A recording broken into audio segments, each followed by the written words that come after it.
Hi, Sarah Orchard, BBC. John, before we get underway, could we get an injury update from you, please? Yeah, we've got Zoe still managing Zoe, so probably Zoe Allcroft, so we'll probably look after her for a couple of weeks. Holly's got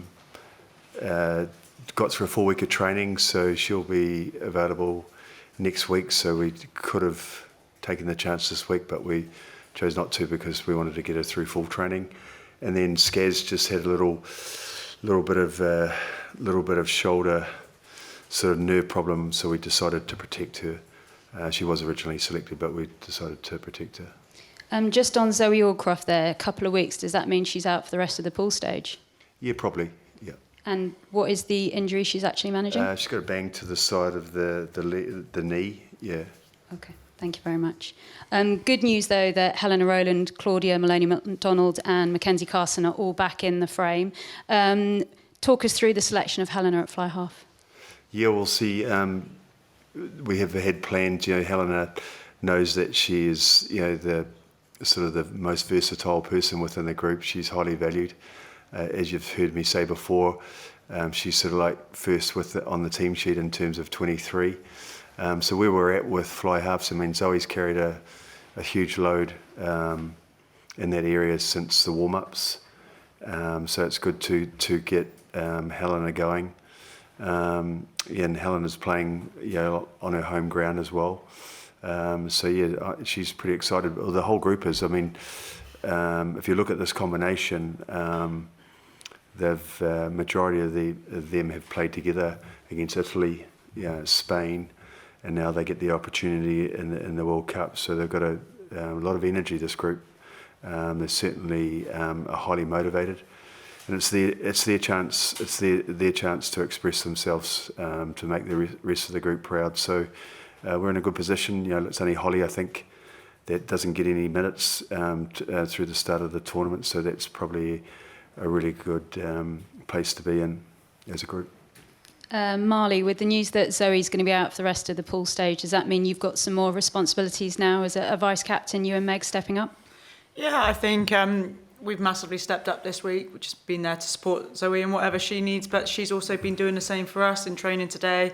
Me, her and Meg caught up after the session. Just a couple of little bits we want to work on as a group in how we want to be perceived. So actually, we're still just doing our roles as normal. We kind of look at each other all equal, but Zoe gets a nod for the game day. Just lastly from me, Marlie, Samoa have dubbed this week Mission Impossible. How are you making sure that you don't get complacent for this fixture? I think for us it's making sure that we stick to our processes, keep our 2 feet on the ground in what we want to do. Obviously, like Mitch has just said, this group, this combination have been training together for a long time. We've played a couple of matches together, and we just want to. A few players just want to kick off their tournament this weekend and go out there and express ourselves and enjoy it. And I think we always have team goals or targets that we want to hit, and I know that this 23 want to do that just like last week did. John, hi. Can I ask what you made of the opening round of the World Cup? There was a few big score lines. Was that a bad look for the tournament? Was that just a sort of necessary growing pains of a sport that's looking to expand? I thought it was a fantastic weekend of rugby. It's a 16-team tournament. There's always going to be other teams that are more advanced than others. That happens in every World Cup. The early stages of the tournament's always against supposedly the classic cliche of minnows, and just to see the way that that Spain fought against New Zealand, the way that Japan fought against Ireland, the way that Samoa are going to fight against us on the weekend, and the way that they held a lot of possession against Australia. So I don't think the scoreboards are important to those teams. I think it's their identity, and I think the value in their performance comes from the way that they play with their heart, and they're trying to make their people back at home and proud. And obviously some of these countries are not all rugby countries, are they? So they have to start somewhere. So to me, I just think it's just the normal cycle of starting a tournament.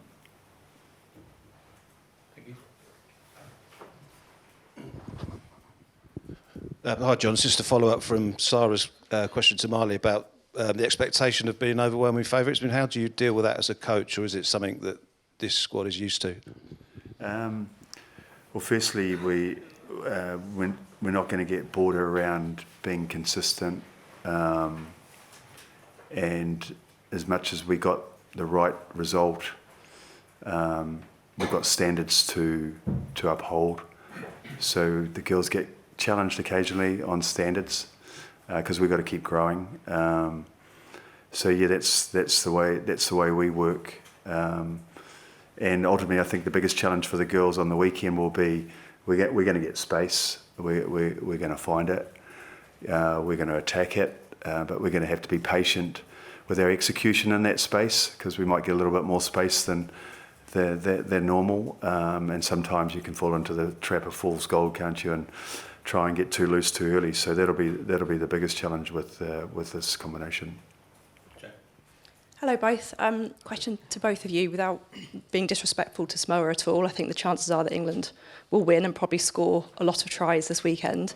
With that in mind, how do you balance out trying to do the best that you can as England with potentially how you celebrate those tries later on in the match? Sorry, Joe, I missed your main part of your question. Sorry. What I'm trying to say is, if England score an awful lot of tries tomorrow, towards the end of the game, have you talked about how much you continue to celebrate those tries if it's a big scoreline, or is it just all about England doing the best they can do? We do celebrate, but I think we're more focused on our effort off the ball at the moment. That's really important to us. I think somebody within the group, if they get to score, who and what has been before for that person to score. So I think we just can't get away from responding to a lot of second action work. I mean, and that's effort. On the weekend, we can choose to sit at Samoa's effort, or we can sit and deliver a standard on our effort. So I guess that's the challenge for the girls, and whoever scores the tries, it's important to celebrate them with them. But I think the girls are definitely the way that we're built and the way we think and the way that culture is important to us. The girls that do score understand, the contribution by others. Thank you.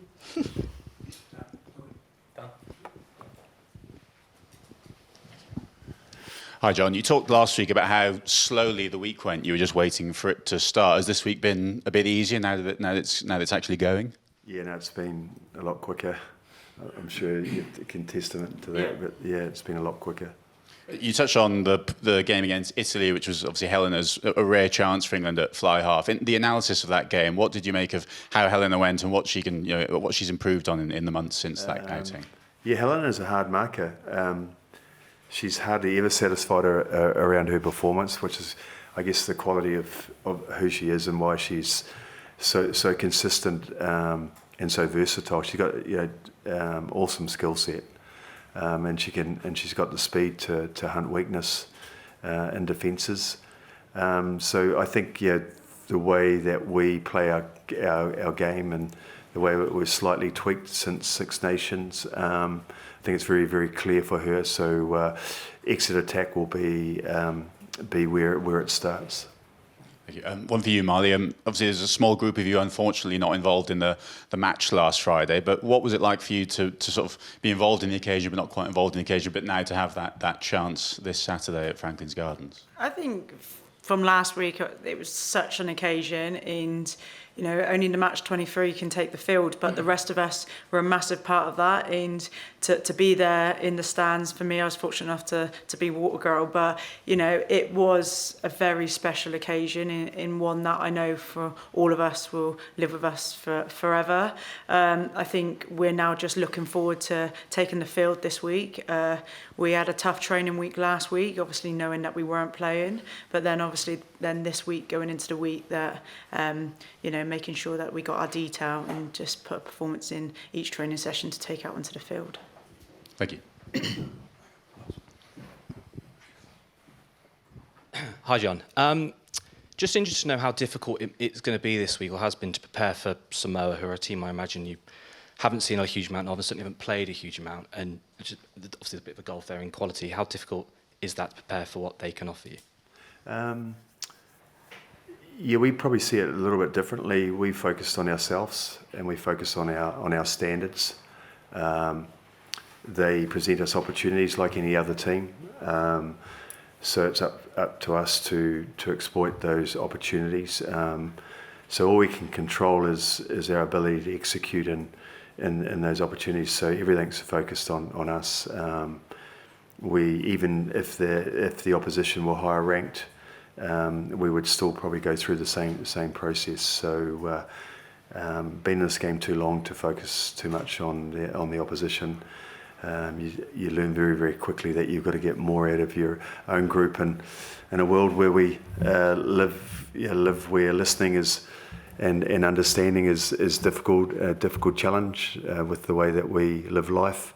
I think I learnt the other day that listening's dropped by about 20% in the last 15 years, and I think on average 8.25 seconds people listen for. So I think we've rather focused on us trying to understand what we're doing and making sure that lands in the week, and that's the most important thing where we focus.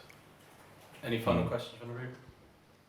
Just to follow up on that, how much does that change the art of coaching if people have shorter attention spans, and how you present messages to groups of players? Yeah, it's really important to co-create with the girls. It's really important to go from one meeting process to another meeting process and making sure you're checking for understanding from the previous meeting. There's always a thread within your communication. It's really important that thread is repeated constantly during the week, so that by the time you get to this point, everything's landed and everyone's clear. Thank you very much, everybody. Yeah. Thank you.